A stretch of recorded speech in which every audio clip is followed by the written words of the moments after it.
Will be pushing back its general election after a resurgence in COVID-19 cases. A spike in the country's biggest city, Auckland, has prompted the government to delay the election until October. Before the most recent outbreak, New Zealand went about 100 days without any reported community spread.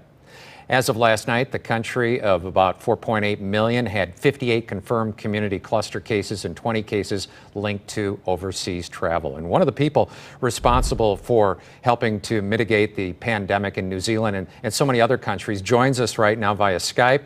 And he is physicist and former research faculty professor at MIT, who now heads his own institute studying, for example, pandemics.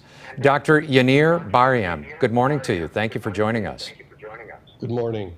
What is your reaction to the news out of New Zealand?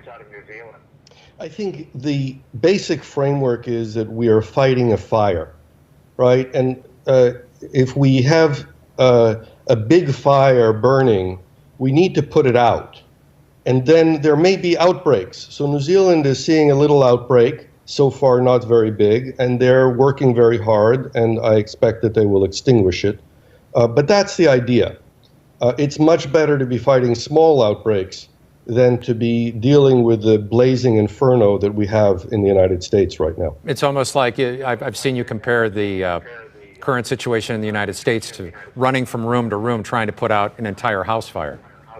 Exactly. Yeah.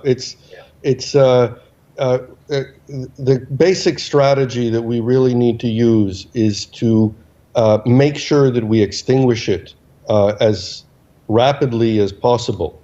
And understanding that we can extinguish it rapidly is really super important because people feel not empowered to take care of it. But if we understand that by doing the right things, and doing the right things are many of the things that we know, including social distancing, preventing any transmission. The disease dies if it doesn't transmit.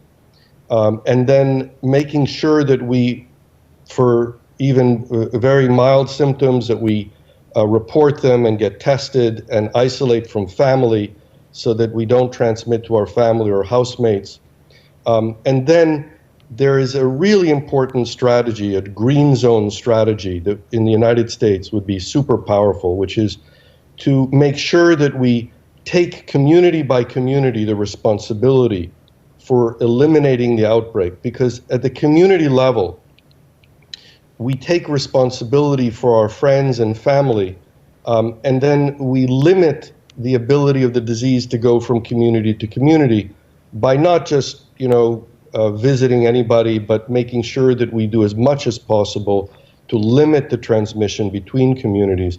And then we can get to zero in one community and we can open up to normal activities without having to wait for the rest of the country. So this is a really key strategy because the whole economy doesn't get locked to everywhere. You can do it locally and expand locally what are called green zones. Until they expand to cover the whole country. Are you still calling for a 5-week shutdown in the United States throughout the entire country? The super opportunity is to get rid of the disease everywhere. And if we did it nationally, we would be done with it. And every day I say, we are 5 weeks away from getting rid of this disease and being able to start getting back to normal. And it's in our hands to do that.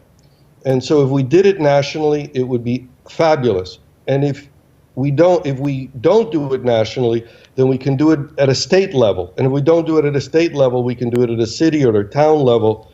There's a town in Italy, in the middle of the outbreak in Italy, that said, we're going to get rid of this disease, and it was gone within weeks. So everywhere we make a decision, it's in our hands to get rid of this disease. Yeah. What I'm hearing is everybody's holding out hope for this vaccine. There's so many different vaccines being tested right now. Are you hopeful?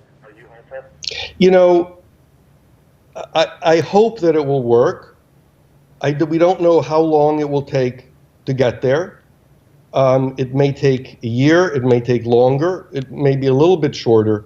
But in the meantime, if we could take the actions that will get rid of the disease in weeks, why would we want to extend this terrible condition that we're in. And one of the situations that we've seen is that people really want to get back to normal.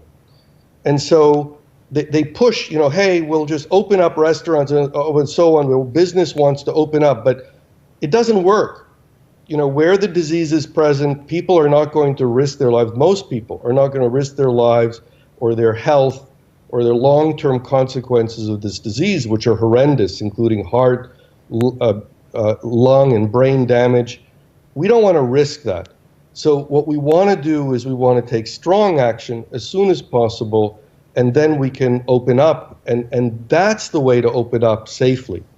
Yeah. And when the vaccine happens, that'll be great. It'll help. It'll make it easier and all those things. But we don't have to wait.